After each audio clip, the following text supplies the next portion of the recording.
손흥민 선수가 오늘 경기를 통해 EPL 전체 순위에서 오프사이드 골 기록으로 공동 1위에 오르게 되었습니다. 이는 손흥민 선수의 오늘 해트트릭이 오프사이드로 판정되어 많은 이들에게 안타까움을 준 사건입니다.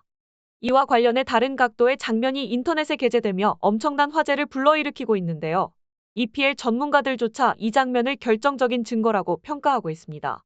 이러한 상황에 대해 영국 축구 팬들은 크게 반응하고 있습니다. 오늘 손흥민의 경기력에 대해 나쁘지 않았다고 평가하면서도 그의 히트맵을 보면 원톱 자리의 고독함을 넘어서는 과도한 수치를 보여주고 있다고 지적하고 있습니다. 이에 대한 전문 매체들의 리뷰와 평가는 날카롭고 심도 깊은 분석을 제공하고 있습니다. 손흥민 선수의 이번 경기는 그의 놀라운 실력과 함께 경기 전개상의 아쉬운 부분들을 드러내며 많은 이들의 토론을 불러일으키고 있습니다. 이러한 사건들은 손흥민 선수가 앞으로 어떻게 자신의 경기 스타일을 조정하고 개선해 나갈지에 대한 중요한 질문을 던지고 있습니다. 손흥민 선수의 최근 경기에서 나타난 오프사이드 판정에 대한 반응은 뜨거웠습니다. 특히 전문가들은 손흥민이 이번 상황에 완전히 당해버렸다고 지적하며 그 역시 어느 정도 대비할 필요가 있었다고 강조했습니다. 새 각도에서 포착된 손흥민 선수의 슈팅 직전 장면에 대해 영국 축구 팬들과 언론은 큰 관심을 보였습니다. 한국 시간으로 26일 밤, 토트넘은 홈에서 에스턴 빌라와의 2023-2024 시즌 EPL 13라운드 경기에서 1대2로 역전패를 당했습니다. 이 패배로 토트넘은 최근 3연패를 당하게 되었습니다. 개막 후 10경기 무패를 달리며 한때 선두까지 올랐던 토트넘은 이번 패배로 승점 26점에 머물며 리그 5위까지 내려앉았습니다. 주전 선수들의 부상과 퇴장으로 인해 어려운 상황에 처한 토트넘은 포스테코글루 감독의 지휘 아래 어려움을 겪고 있습니다. 이날 포스테코글루 감독은 4-2-3-1 전형을 내세웠지만 주요 선수들의 결장으로 인해 변화가 필요한 상황에 직면했습니다. 손흥민 선수의 개인적인 활약에도 불구하고 팀의 전체적인 성과는 아쉬운 결과를 낳고 있으며 이번 시즌 남은 경기들에서 토트넘이 어떤 전략과 조정을 통해 상황을 개선해 나갈지 팬들의 관심이 집중되고 있습니다. 다음 소식에서는 토트넘의 경기 분석과 팀 전략에 대해 더 자세히 전해드리겠습니다. 손흥민 선수는 최전방 공격수로 나서며 팀의 공격을 이끌었고 굴리엘모 비카리가 골문을 지켰습니다. 이번 경기에서 포스테코글루 감독은 전술적으로 큰 변화를 시도했습니다. 그는 풀백 4명을 포백으로 구성하며 변화를 주었습니다. 이에 대해 영국 스포츠 전문 매체 스카이 스포츠는 포스테코글루 감독의 선택이 최선이었다고 평가했습니다. 토트넘의 주전 센터백이 부상으로 이탈한 상황에서 반더랜드 로메로는 첼시전에서의 퇴장으로 인해 출전 정지 징계를 받았고 이에 따라 에릭 다이어를 기용할 수밖에 없었습니다. 하지만 다이어 역시 울버햄턴전에서 실망스러운 모습을 보였습니다. 이에 포스테코글루 감독은 풀백인 에메르송을 센터백으로 데이비스를 포백의 중앙 수비로 기용하는 등의 변화를 선택했습니다. 스카이 스포츠는 토트넘의 부상자와 부진한 경기 결과 속에서 손흥민의 리더십과 득점력만이 팀에게 희망을 줄 수 있다고 설명했습니다. 그리고 손흥민 선수는 경기에서 불같은 화력을 뽐내며 3번이나 상대팀 골망을 흔들었지만 결과적으로 운이 따라주지 않았습니다. 영국 전역에서는 토트넘 경기가 끝나자마자 모든 커뮤니티들이 이에 대한 논의로 뜨거워졌습니다. 손흥민 선수의 활약과 팀 전략에 대한 이러한 분석은 토트넘의 현재 상황과 앞으로의 경기 전략에 대한 중요한 통찰을 제공합니다. 특히 손흥민 선수의 득점 능력과 리더십이 팀의 부진을 극복하는 데 얼마나 중요한 역할을 할지, 그리고 팀 전체의 전략과 조율이 어떻게 이루어질지 주목됩니다. 영어권 최대 커뮤니티 사이트 레딧의 축구 관련 게시판에는 현재 손흥민 선수의 해트트릭 오프사이드와 심판의 판정, 에스톤 빌라의 전략에 대한 논의가 활발하게 이루어지고 있습니다. 많은 해외 축구 팬들이 지난 리버풀전에서도 비디오 판독 시스템 VAR에 오심이 있었다며 이번 판정에 대한 의심을 표하고 있습니다. 일부 팬들은 심판진에 대한 신뢰가 떨어진다는 의견을 표하며 오심이 치명적인 영향을 끼쳤다고 주장합니다. 반면 다른 팬들은 중계 카메라로 보았을 때 오프사이드가 맞다고 생각하며 손흥민이 앞으로 조금 더 조심해야 할 것이라고 말하고 있습니다. 이 가운데 현장에서 경기를 직접 관람했다는 한 축구 팬이 올린 영상은 논의의 새로운 전환점을 제공했습니다. 이 영상에는 중계 카메라가 포착하지 못했던 손흥민 선수의 골 직전 슈팅 장면들이 담겨 있었습니다.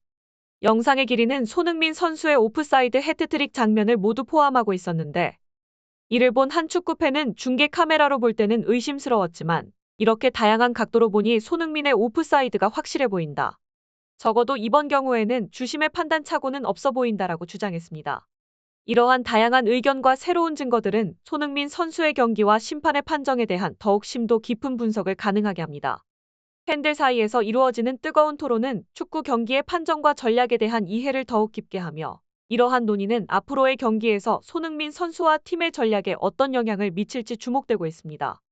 이번 경기에서 손흥민 선수의 해트트릭 오프사이드는 많은 이들의 주목을 받았습니다. 하지만 한 축구팬은 손흥민 선수의 오프사이드 해트트릭 자체가 실제 문제의 핵심이 아니라고 주장하며 더 깊은 분석을 제시했습니다.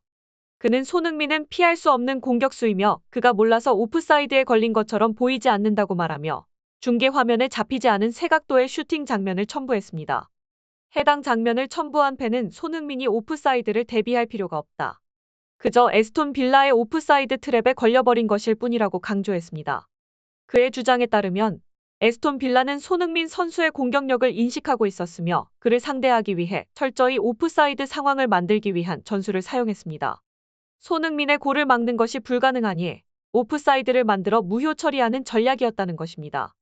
팬은 또한 손흥민이 공을 잡는 순간 에스톤 빌라 선수들의 움직임이 모두 비슷했다며 손흥민도 어느 순간부터 이 전략을 눈치챘을 것이지만 한 골이라도 토트넘에게 필요한 상황에서 마음처럼 몸을 쉽게 움직일 수는 없었을 것이라고 설명했습니다. 이러한 분석은 손흥민 선수와 토트넘의 경기 전략 그리고 상대팀의 대응 방식에 대한 깊이 있는 이해를 제공합니다. 앞으로 손흥민 선수와 토트넘은 이러한 상황을 어떻게 극복하고 더 나은 전략으로 경기에 임할지, 그리고 손흥민 선수의 더 많은 활약을 기대해 볼 수 있을 것입니다. 해당 장면에서 손흥민 선수가 공을 잡는 순간 에스톤 빌라 선수들의 동작이 마치 정해진 듯 일사불란하게 움직이는 모습이 포착되었습니다. 이는 중계 카메라에 잡히지 않았던 새로운 각도의 장면으로 이 게시물은 삽시간에 화제가 되며 2,000개 이상의 댓글이 달렸습니다. 해외 축구 팬들은 이 장면에 대해 에스톤 빌라가 손흥민에 대한 대응 전략을 잘 준비해왔다. 손흥민의 골을 막는 대신 오프사이드를 만들려는 전략이 너무 철저하고 무서울 정도다. 이로 인해 손흥민의 위협적인 공격력이 더욱 알려지게 됐다 등 다양한 반응을 보였습니다. 손흥민 선수는 에스톤 빌라전에서 전반 13분, 후반 13분, 그리고 후반 39분에 3번이나 골을 넣었으나 모든 득점이 주심의 오프사이드 판정으로 무효 처리되었습니다.